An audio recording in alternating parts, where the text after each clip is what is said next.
Hello my dears, and welcome back to my corner of the internet. I'm Shannon, and we have reached the end of yet another month, which means that I'm going to share with you guys everything that I read in March.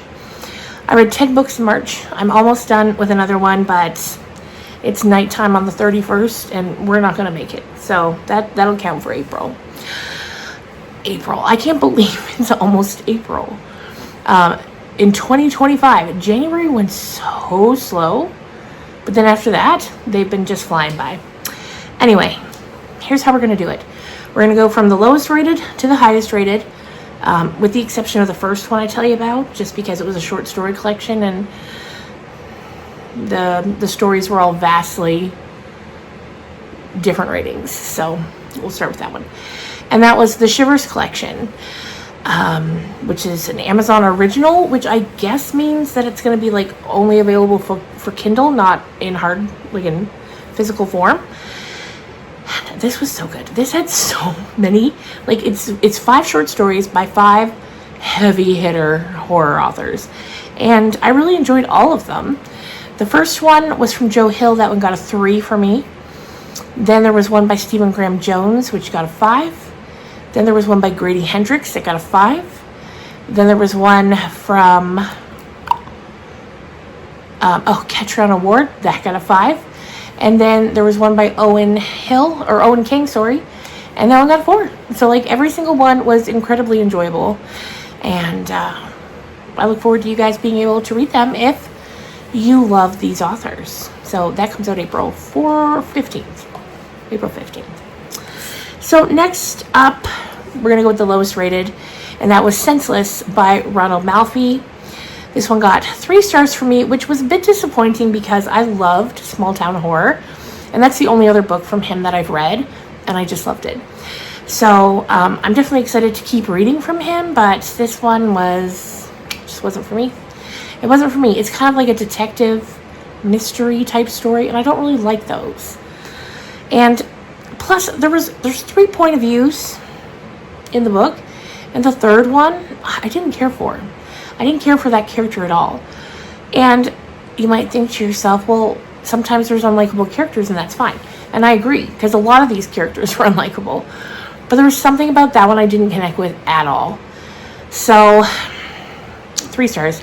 I really thought there was going to be more of a twist too. I was kind of ready for a big twist, and there just wasn't one. And so yeah, didn't love it. Next up, we have Follow Me by Elizabeth Rose Quinn. This one was 4 stars. This is about this woman who goes to a mommy vlogger getaway. I want to say camp. It's not a camp, but what do you call it? Like a convention, I guess you'd call it. A wellness retreat. Anyway, so she goes. She doesn't feel like she fits in, but she wants to go and become a part of the group. And so we get her story at the beginning, and then it becomes her sister's story because that woman never came home. And her sister's like, oh, what the hell? Where is my sister? And she becomes hell-bent on finding her, or at the very least finding out what happened to her. And I enjoyed it a lot, and that was, like I said, 4 stars. Then another 4-star we had Eat the Ones You Love by Sarah Maria Griffin. This one was wild. This one's kind of inspired by Little Shop of Horrors. It takes place in Ireland, and it's this woman. She's walking through a mall one day, and she sees a help needed sign on the window. Not help wanted, help needed. And she's intrigued by that kind of desperation. And she's in need of a job because she's recently lost hers, and her boyfriend broke up. She needs a new start. So she goes in to inquire, and she gets hired basically on the spot. And then as the story progresses, we learn about this plant that lives in this mall and is kind of affecting things and people around it. And I had a ton of fun with it. And I would recommend if that sounds at all intriguing to you. Then we have Bloom by Delilah S. Dawson, another 4-star. I had a ton of 4-star reads this month, which is great. I also had a good few 5 stars. So Bloom by Delilah S. Dawson. This one was wild. It was wild. So it's about this woman. She's recently moved to this town and gone through a breakup. Apparently that's a theme for me this month. And one day she decides she wants to get to know the town more. So she decides she's going to start, exploring more and try to make some friends. It's this small town. So she goes to the farmer's market and she meets this woman who has a kiosk where she's selling soaps and goodies, cupcakes that she makes at home. And she immediately strikes it up with this woman. She is instantly intrigued. She needs to know everything about her. And from there, the relationship progresses. But as we get to know this woman more, we get the feeling that something's off. And the relationship that they begin to form is incredibly toxic. It's a short read, and I really enjoyed it. Oh, and then after that, I got my notebook here with all the titles written down. After that, we read Blue Sisters by Coco Mellors. I say we because this was my members' only book club pick for March. This is the story of 4 sisters. One of them has passed away a year previous, and they're all kind of coming together to deal with that because their parents want to sell the apartment where the sisters, all the sisters' belongings, is still there.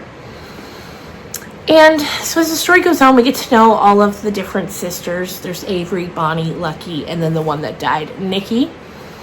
And it's a tough read, I'll tell you that. The sisters, they're going through difficult things. But I did enjoy it. Again, it was 4-star for me. I thought it was beautifully written. There were a few passages that I would read and I'd go back and underline them because I thought it was just beautiful.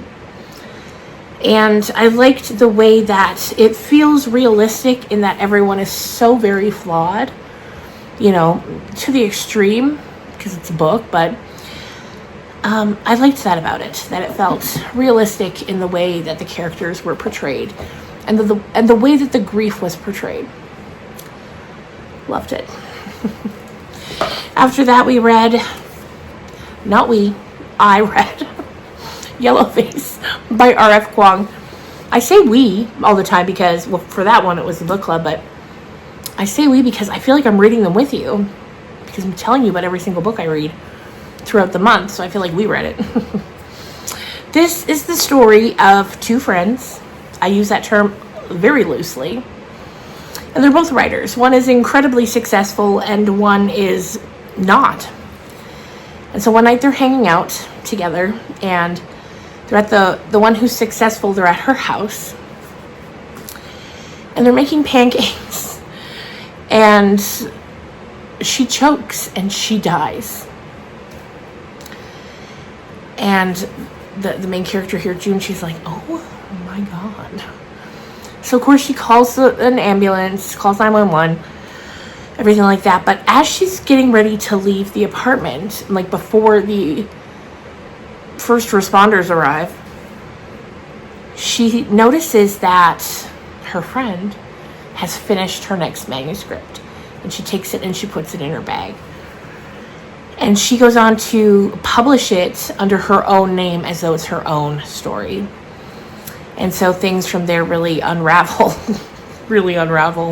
And it's about racism. And because, the thing to know, the successful writer, she's Asian. And this woman who takes her manuscript is white. And the manuscript is about a very Asian thing. It's about what was it? It was something during the war, and Asians were used and abused during this time. And so it's about that, which man, you need to read it. You need to read it. It's crazy. And social media is brought into it a lot, and the effects of social media and cancellations. It's about cancel culture. It's about so many things. And I think it's really layered, and I enjoyed it. Would read from R.F. Kuang again in the future. And then next, I read Night of the Mannequins by Stephen Graham Jones. I'm gonna rein it in, but I love Stephen Graham Jones. I love him so much. And this was so much fun. It's very short. It's, a novella. And you go into it thinking it's going to be one thing because of the title, but it's something entirely different. And it's gory, and it's clever, and it's darkly funny at parts. And I loved it. I've read 2 novellas from him. There was Mapping the Interior, which I love. It's one of my favorite books. And now this one, and this was just so much fun. So much fun. I can't wait to read more from him in the future. Next, we have the book that was the selection for my podcast this month. I have a podcast with my best friend Krista where we take a garden gummy and we talk about books. And this month we talked about Maeve Fly by C.J. Leede. I loved this so much. This is sick, but in the best possible way. I read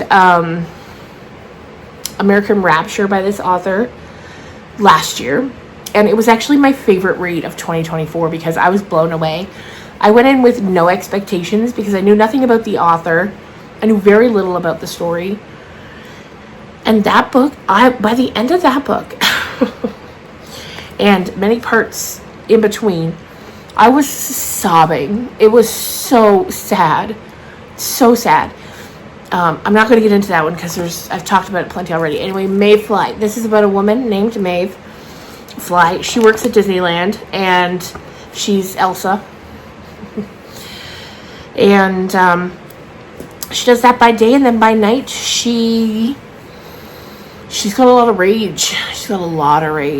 And she's I don't think this is a spoiler because I'm just trying to see if this is on the back here. Yeah. So it says, untethered, Maeve ditches her discontented act and tries on a new persona, a bolder, bloodier one, inspired by the pages of American Psycho. Step aside, Patrick Bateman. It's Maeve's turn with the knife. So there you go. She becomes a serial killer, I guess you'd call her. It's definitely both a love letter and like an FU to American Psycho in the best possible way. And it was so much fun. And me and Krista, we had a ton of fun talking about it.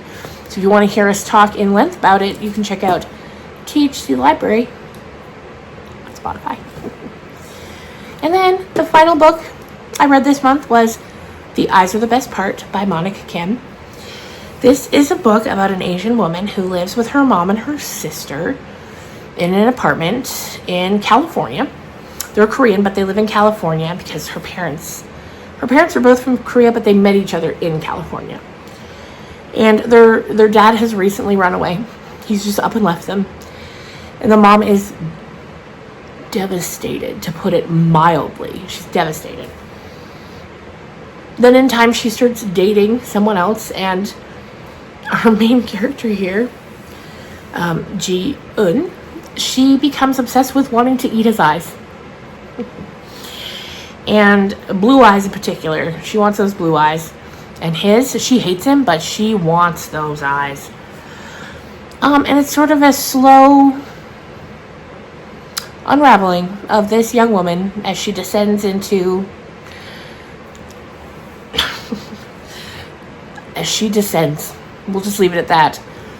And it was so good. It was so good. Loved it. I read so many good books this month. Love a good reading month. Anyway, that's going to do it for me for tonight. I hope you enjoyed this. Let me know in the comments down below, what was the best book you read this month? And would you recommend I read it? Because I am always looking for books to add to my TBR, which is crazy because my TBR is a mile long as it is. But when you guys recommend things, I bump it up. I bump it up to the top so I can read it too. And we can talk about it. All right.